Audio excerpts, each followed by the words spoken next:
भाग्य में लिखा कभी नहीं मिट सकता। प्राचीन समय की बात है। एक गांव में हरिया नाम का किसान रहता था। किसान के घर में बहुत समय के बाद एक लड़का पैदा हुआ। किसान और उसकी पत्नी बहुत खुश थे। सभी आसपास के लोग किसान को बधाई देने के लिए आ रहे थे। तभी बाहर से एक साधु ने भिक्षा के लिए आवाज़ लगाई। किसान के घर में आज खुशी का दिन था, इसलिए उसने साधु महाराज को अंदर बुला लिया और उन्हें बैठने के लिए कहा। जब साधु महाराज बैठ गए तो किसान ने साधु महाराज से कहा, महात्मा जी, हमारे घर में बहुत समय के बाद बच्चा पैदा हुआ है। आप कृपा करके इसका नामकरण कर दीजिए। साधु ने जैसे ही बच्चे को अपनी गोद में उठाया, तभी साधु ने देखा कि बच्चे की बाजू पर एक चिन्ह बना हुआ है जो राजयोग को दर्शाता है। साधु बच्चे की बाजू के ऊपर चिन्ह को देखकर हैरान रह गया। किसान ने जब साधु को हैरान परेशान देखा तो उसने कहा, महात्मा जी, क्या बात है, आप इतना परेशान क्यों नजर आ रहे हैं?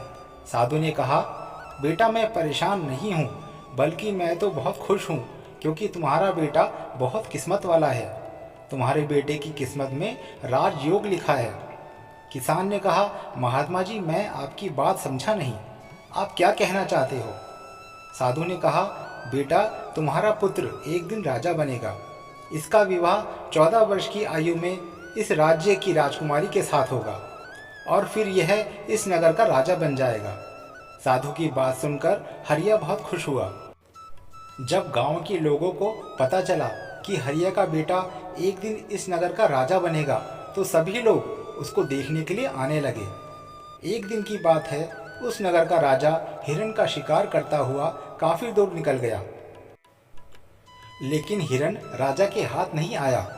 राजा को हिरण का पीछा करते करते प्यास लग गई थी, लेकिन राजा को आसपास कोई नदी या तालाब भी नहीं मिला जहां से वह पानी पी सके।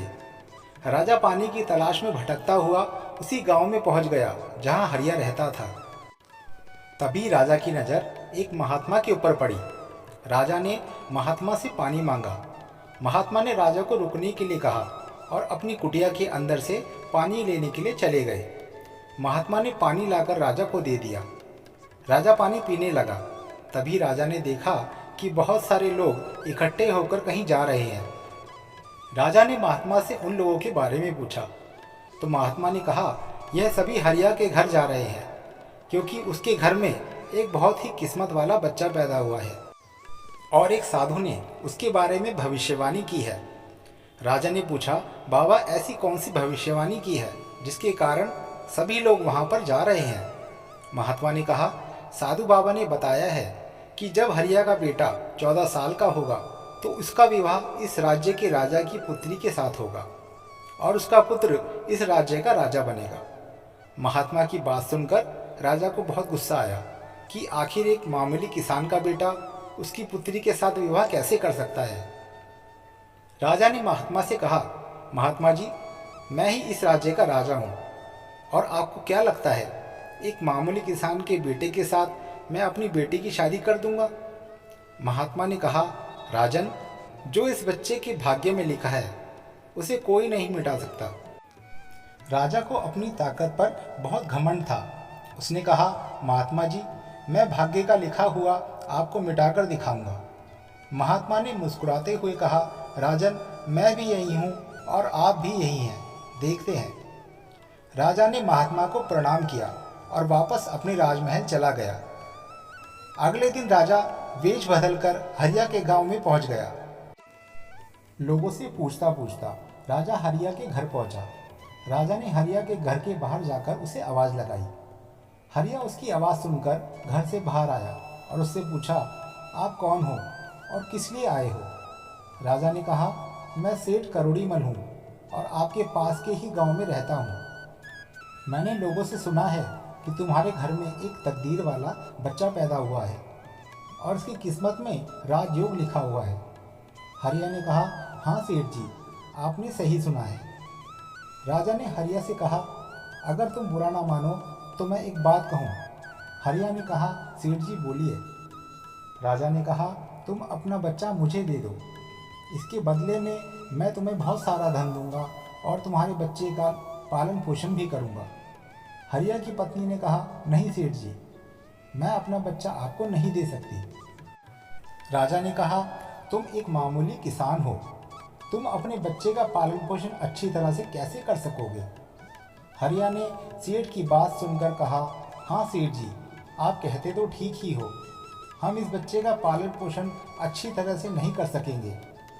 हरिया की बात सुनकर उसकी पत्नी ने कहा, ठीक है सेठ जी, मैं आपको अपना बच्चा देने के लिए तैयार हूँ, लेकिन जब यह 14 साल का हो जाएगा तब आप मुझे इसे वापस कर दोगे। राजा ने कहा, हाँ ठीक है, जब तुम्हारा बच्चा 14 वर्ष का हो जाएगा तो मैं इसे तुम्हें वापस कर दूंगा। यह कहकर राजा ने बच्चे को ले लिया और वहाँ से चला गया। राजा बच्चे को लेकर एक नदी पर पहुँचा। राजा ने सोचा था कि वह बच्चे का गला दबाकर मार देगा और उसकी लाश को नदी में बहा देगा, लेकिन बच्चे का मासूम चेहरा देखकर उसकी गला दबाने की हिम्मत नहीं हुई। बहुत सोचने के बाद राजा ने लकड़ी का एक संदूक लिया और बच्चे को संदूक में बंद करके पानी में बहा दिया। राजा ने सोचा, संदूक गहरी नदी में जाकर अपने आप ही डूब जाएगा और यह बच्चा मर जाएगा। यह सोचकर राजा अब निश्चिंत होकर वापस राजमहल में चला गया कि अब यह बच्चा वापस नहीं आएगा और मेरी बेटी के साथ इसकी शादी भी नहीं होगी। मैंने भाग्य का लिखा हुआ मिटा दिया। उधर वह संदूक बहता हुआ एक नदी के किनारे पहुंच गया, जहां एक धनवान सेठ सूर्य देवता को जल चढ़ा रहा था। उस सेठ ने जब संदूक को खोलकर देखा तो उसके अंदर एक बच्चे को देखकर वह हैरान हो गया। उस सेठ की कोई संतान नहीं थी। सेठ उस बच्चे को अपने घर ले गया। सेठ की पत्नी बच्चे को देखकर बहुत खुश हुई। उसने जब सेठ से पूछा तो सेठ ने उसको बच्चे के बारे में बताया कि कैसे वह उस नदी में बहता हुआ मिला है। सेठ और उसकी पत्नी ने बच्चे के लिए भगवान को हाथ जोड़कर धन्यवाद किया। अब वह बच्चा सेठ के घर में पलने लगा। इसी तरह धीरे धीरे 14 वर्ष बीत गए।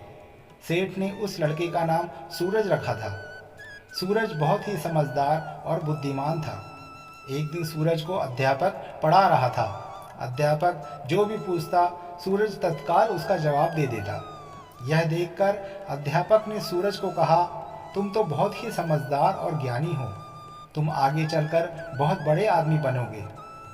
अध्यापक सूरज की प्रशंसा कर ही रहा था कि तभी वहाँ से वही राजा गुजर रहा था जो किसी दूसरे राज्य में किसी काम से जा रहा था। राजा ने जब सूरज की तरफ देखा तो राजा वहीं पर रुक गया। राजा ने सूरज से पूछा कि तुम कौन हो और कहाँ रहते हो और तुम्हारे पिताजी का नाम क्या है? सूरज ने कहा, महाराज, मैं सेठ हीरामल का पुत्र हूँ। यह पूछकर राजा वहाँ से चला गया। अपना कार्य करने के पश्चात जब राजा वापस आया तो वह सेठ हीरामल के घर गया और उसने हीरामल से कहा कि तुम्हारा बेटा बहुत ही समझदार और बुद्धिमान है। सेठ हीरामल ने राजा की बात सुनकर कहा, महाराज, मैं उसका असली पिता नहीं हूँ, मैंने तो सिर्फ उसे पाला है, लेकिन वह मेरे लिए बेटे से भी बढ़कर है। राजा ने सेठ हीरामल से पूछा, यह लड़का आपको कहाँ से मिला? फिर सेठ हीरामल ने राजा को सारी कहानी कह सुनाई कि कैसे वह उसे बहते हुए पानी में एक संदूक में से मिला था। जब राजा ने सेठ हीरामल की बात सुनी तो वह चौंक गया। राजा समझ गया था कि यह वही बच्चा है जिसे मैंने 14 साल पहले नदी में बहा दिया था। राजा और सेठ हीरामल अभी बातें कर ही रहे थे कि वहां पर सूरज आ गया। राजा ने सूरज को देखा तो उसने सेठ हीरामल से कहा, सेठ जी, मुझे आगे किसी काम से जाना है। अगर आप अपने बेटे के हाथों मेरी एक चिट्ठी महारानी तक पहुंचा दो तो मैं उसके लिए 100 सोने की मोहरें दूंगा। सूरज ने यह सुनकर राजा से कहा, हाँ महाराज, क्यों नहीं, मैं आपकी चिट्ठी जरूर पहुंचा दूंगा। राजा ने चिट्ठी में चुपचाप एक संदेश लिखा और चिट्ठी के ऊपर मोहर लगा दी और चिट्ठी सूरज को पकड़ा दी। सूरज चिट्ठी लेकर चला गया। सूरज चलते चलते एक घने जंगल से गुजर रहा था कि वह रास्ता भटक गया। उसे रास्ता ढूंढते ढूंढते रात हो गई। सूरज रात गुजारने के लिए कोई जगह ढूंढने लगा। तभी उसकी नज़र एक झोपड़ी पर पड़ी। सूरज ने सोचा, मैं रात यहीं बिता लेता हूँ। यह सोचकर सूरज घोड़े से नीचे उतरा और झोपड़ी के अंदर चला गया। जब सूरज अंदर गया तो उसने देखा कि एक बूढ़ी माता खाना बना रही थी। बूढ़ी माता ने सूरज को देखा तो उससे पूछा कि तुम कौन हो और बिना इजाज़त अंदर क्यों आए हो। सूरज ने अपने बारे में बताया कि वह रास्ता भटक गया है, इसलिए रात गुजारने के लिए यहाँ पर आया है। सूरज की बात सुनकर बूढ़ी माता को उस पर दया आ गई, लेकिन फिर बूढ़ी माता ने सूरज से कहा, तुम्हारा यहाँ रुकना ठीक नहीं है, क्योंकि यह डाकुओं का अड्डा है। अभी कुछ ही देर में डाकू आने वाले हैं। यदि उन्होंने तुम्हें यहाँ देख लिया तो तुम्हारे लिए बहुत बड़ी परेशानी खड़ी हो जाएगी।